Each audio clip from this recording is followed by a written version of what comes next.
and the children suffering from them. Hello to you all. First of all, I would like to welcome each and every one of you. We are staying in a very nice hotel. We have a very nice weather outside, and I would like to thank you for being inside to listen to me.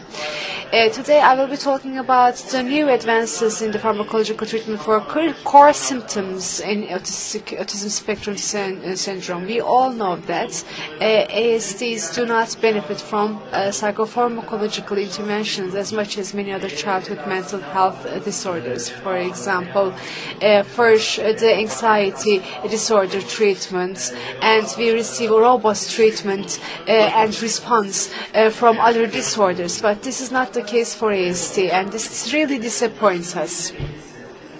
Over 50% of children with ASD are prescribed a psychotropic medication in the United States. In Turkey, this rate is even more, especially among the diagnosed cases. When we talk about ASD, we talk about many symptoms. It's like not a single disease, but rather many diseases. Therefore, one drug treats all approach fails for autistic spectrum. We know this very well. Therefore, specific symptoms may require specific interventions, so choosing the right target symptoms are essential. So we have to know what we are going to treat. While choosing the target symptoms in ASD, this is an article which was published in 2006. I think it's a very good compilation. One drug treats all approach fails, as I said before, and there are many groups of drugs here, but generally speaking, we know that for inattention and hyperactivity and for ASD, when the stimulants are used very carefully, atomoxetine, alpha-2 receptor agonists, which are very widespread in the United States but not in Turkey, are used for inattention and hyperactivity, which is combined with ASD.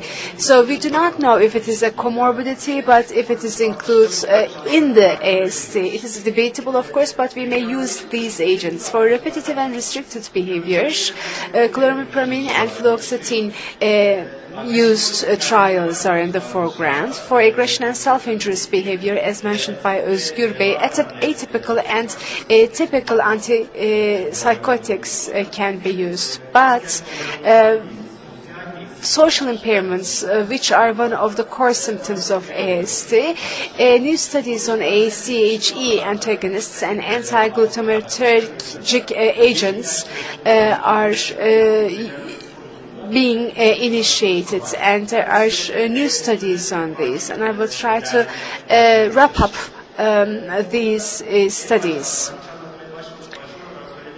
Right at the beginning, I would like to say that I'm trying to show here the data which are available, and I will try to show you the studies which are available, and none of them are ready for widespread use at the moment, and I will be talking about the shortcomings in these studies as well.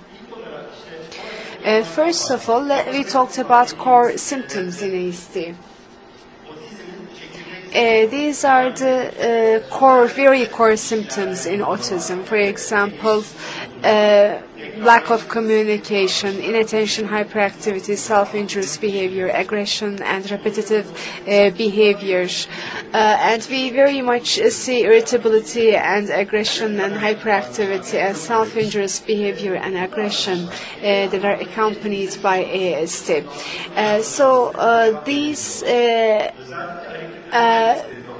symptoms can provide a response to the symptoms that we are seeing currently. Aripiprazole and risperidone got AFT approval for irritability for individuals with ASD, but frequently used agents are a little bit failing us for the core symptoms of ASD.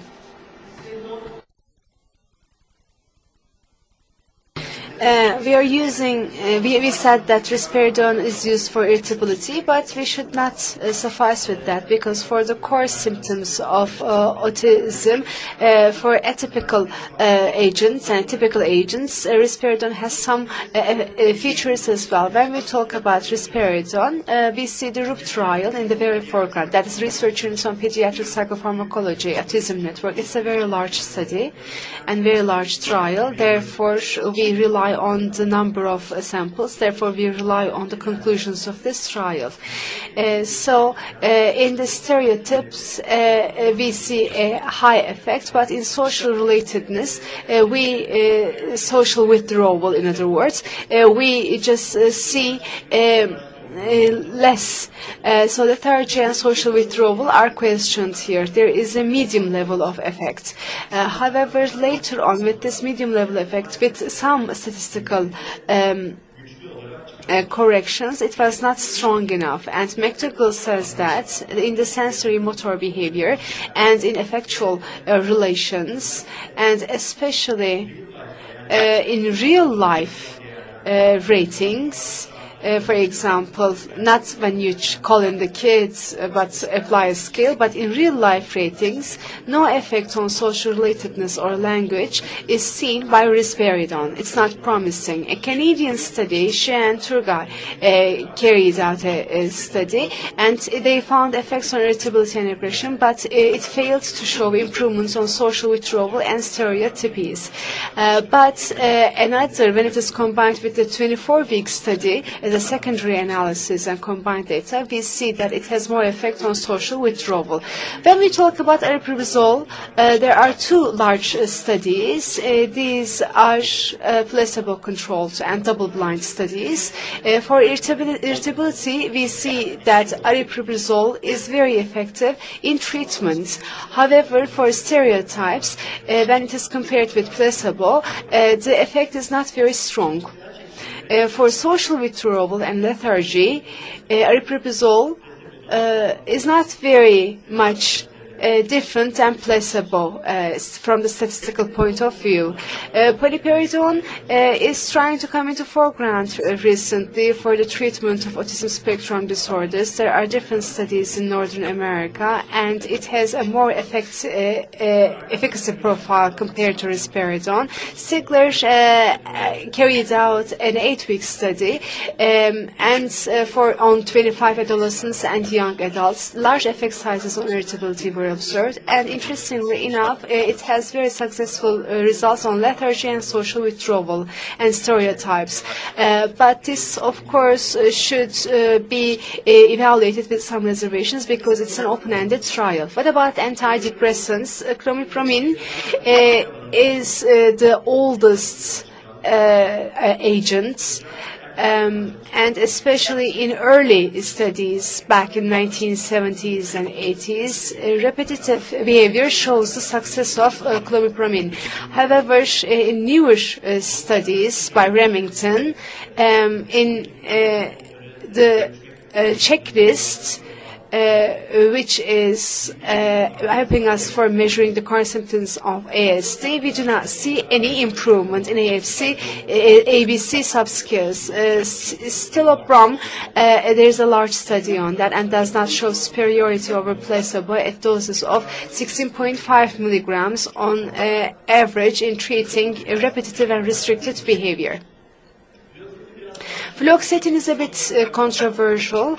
Hollander is working on that. In 2004, restricted and repetitive behavior, they got results for adults. However, in the previous study, even though they could prove it statistically, on the clinical observation that they made, they could not see any improvement for RRB.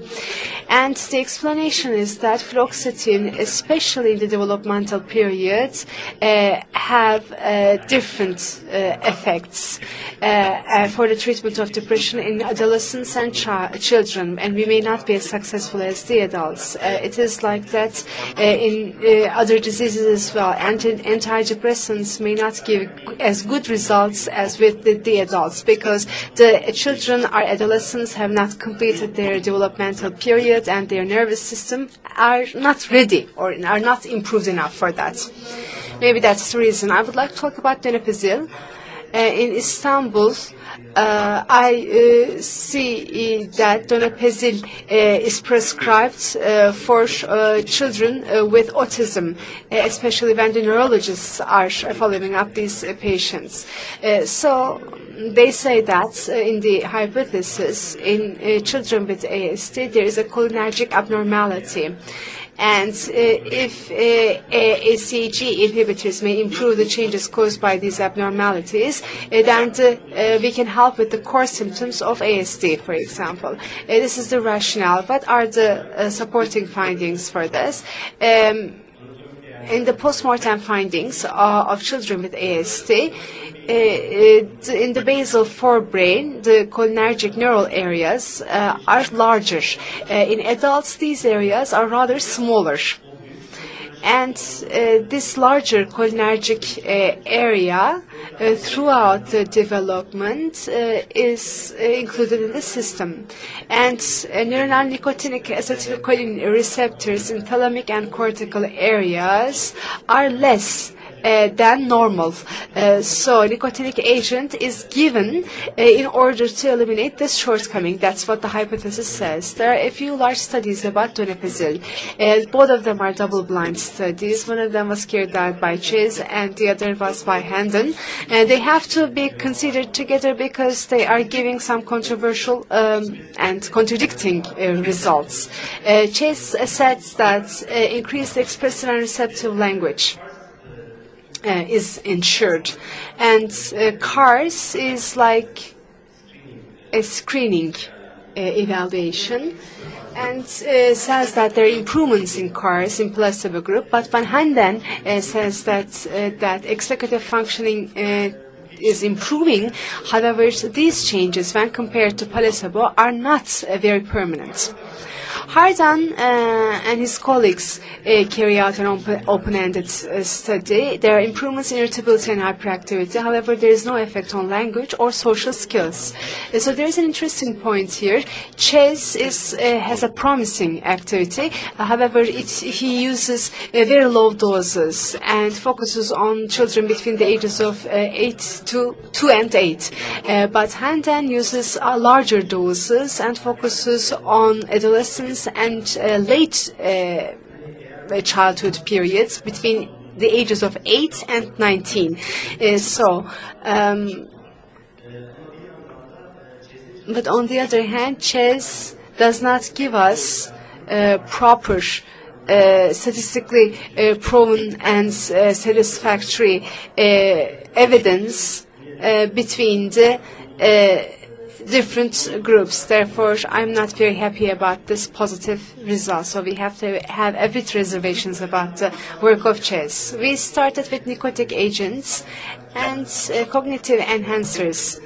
Tacrin and rivastigmine have certain studies as well. There is an author reply, Niederhofer, but it's uncontrolled data. Little therapeutic effect is mentioned there, especially in the United States because of hepatotoxicity. It is withdrawn from the market. Therefore, they are not welcome to use in children. But in rivastigmine, Chase carries out an open-label study of 12 weeks, and it is saying that 32 children with ASD and small improvements were ensured. Galantamine is reversible acetylcholinesterase inhibitor, and Nicholson and Niederhofer carried out some activities. These are placebo-controlled and open-ended trials, and for social withdrawal, it has some modest effects. This is a study with galantamine. The interesting thing here is that when you ask the parents, they provide an answer, but in the clinician ratings, in the CGI rating, there is no results. Therefore, we don't know if it is a hope by the parents, but if it is a real result. Mecamilamin is also being discussed. It is active nicotinic agonists, and Arnold carried out a study of placebo-controlled, and it's 14-week on 32 children, and there is no improvement observed, and no serious adverse events were reported. May the beautiful thing is that in none of them a real adverse event is reported, or a serious adverse event is reported, but the number of participants in all of these studies is very low, therefore we have to have some reservations about them. So we do not have a direction at the moment, that's why I put this caricature here. Okay, then there is the sun, so the direction is up. So that's the caption under the caricature. When we talk about antipsychotics, we come to a bottleneck and we cannot get the sufficient effect from the antidepressants. So what should we do? They say, and they would like to use another system, and glutamate system is being investigated. Glutamate system is an interesting system for autism because for schizophrenia there are many studies, and it should be studied for autism as well. I would like to look at the results together. Previously, in order to remember the glutamate system very briefly, I know that you're going to be bored. I would like to go back to the neuro committee. Let's remember the glutamate system. There are three main areas working in the system: cortex striatum and thalamus.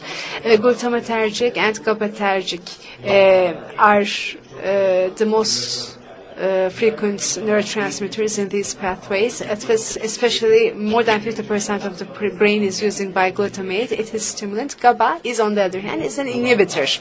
In the direct pathway, cortex is stimulating striatum, and striatum is using GPI and inhibiting thalamus.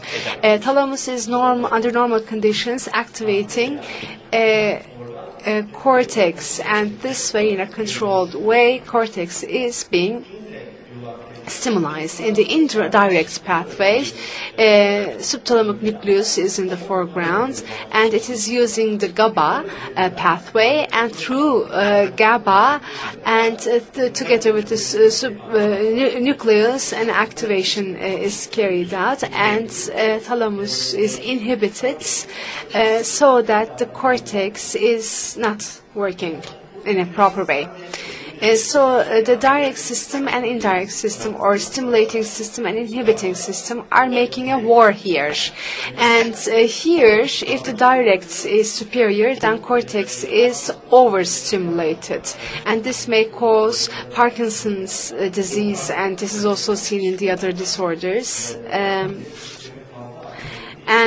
the direct system is activated very much, and because of that, a loop is formed here, and it cannot deactivate itself. Therefore, it causes repetitive and restricted behavior if it becomes a system. Of course, if indirect system wins, then thalamus activation is going to be completely eliminated, and cortex is not going to work properly.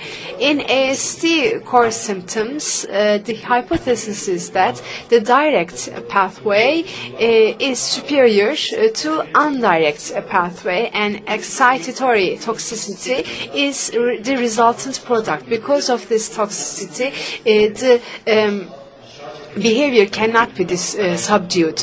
If we can use antagonists to take it down, and then we can do something. That's what they say in the hypothesis. Glutamate is not a very complex agent. It has a lot of receptors, NMDA and metabotropic receptors are used.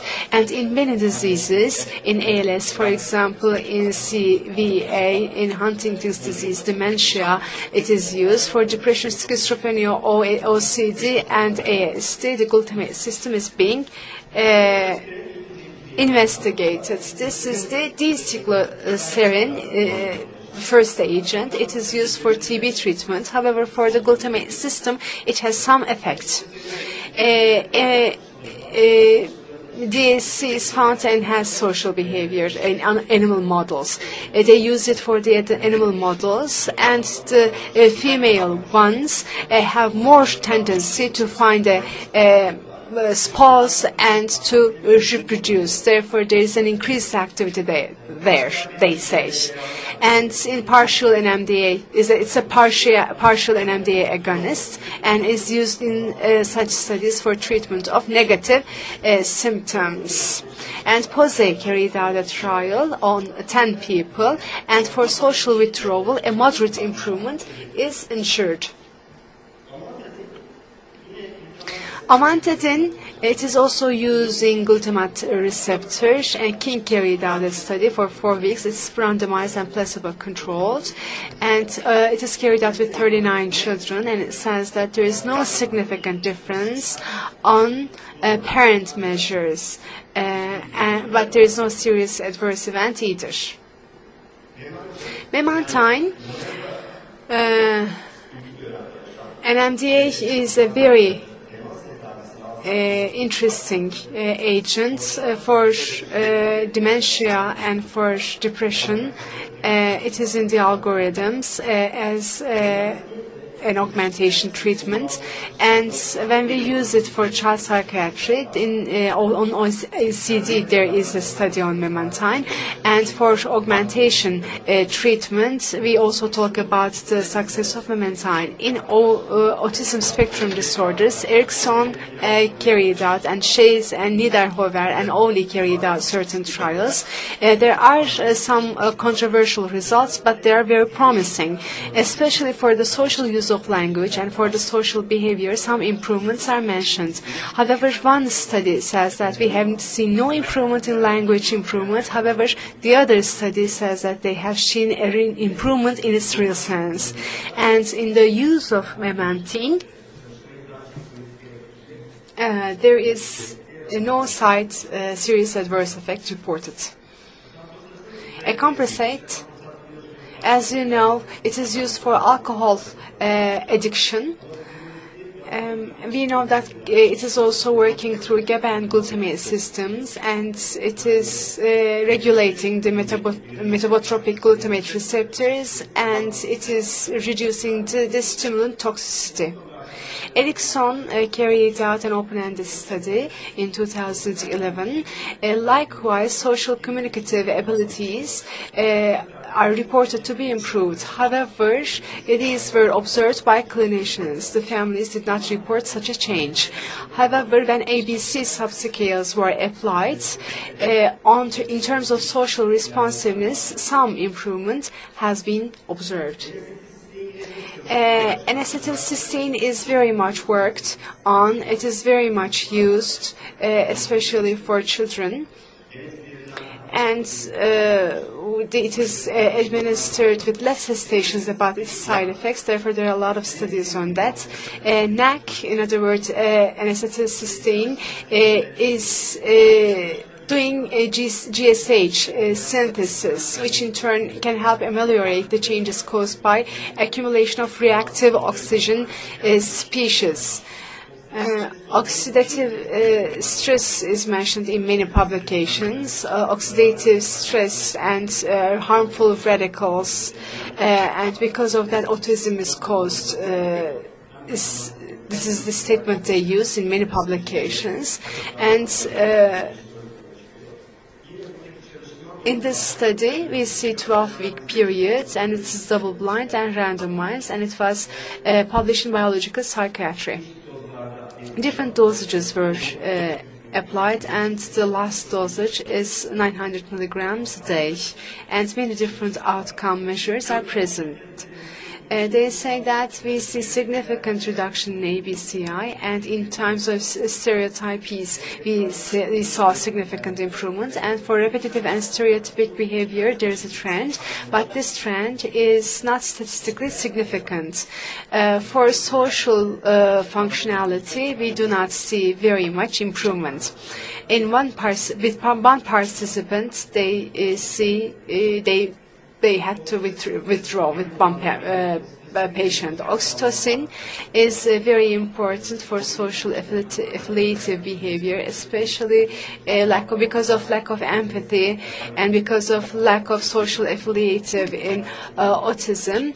There was a study studying oxytocin. It has two things. The brain blood barrier is very difficult there.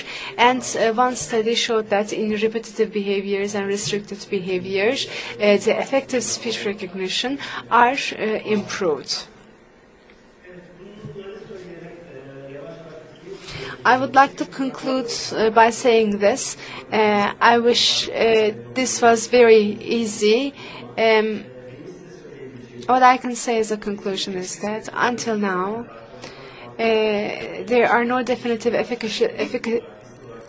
effective treatment for the core symptoms of autism, and study designs, especially sample size, is a major limiting factor for making inferences from newer pharmacological research in autism, and we are enthusiastic about carrying these activities and these studies, but we have to be careful about that. We need more double-blind and placebo-controlled trials in this respect, and the group differences should be presented when presenting the outcomes of the studies. In the autism studies, we see that the people are bringing their children in because of irritability and hyperactivity. The children are not coming to the study because of core symptoms, especially in the United States. Therefore, the children with increased hyperactivity and irritability are in the sample. Therefore, we may not understand the difference. In other words, I would like to say that agents that modulate the cholinergic system and are thought to improve executive functioning have shown conflicting results. And there is no definitive result and satisfactory study in this respect, and the reliability of these drugs in the pediatric population is not investigated until now, and in the lack of experimental conditions, you should not be prescribing them. However, the research is underway at the moment, and I hope they are going to be giving us more definitive and exact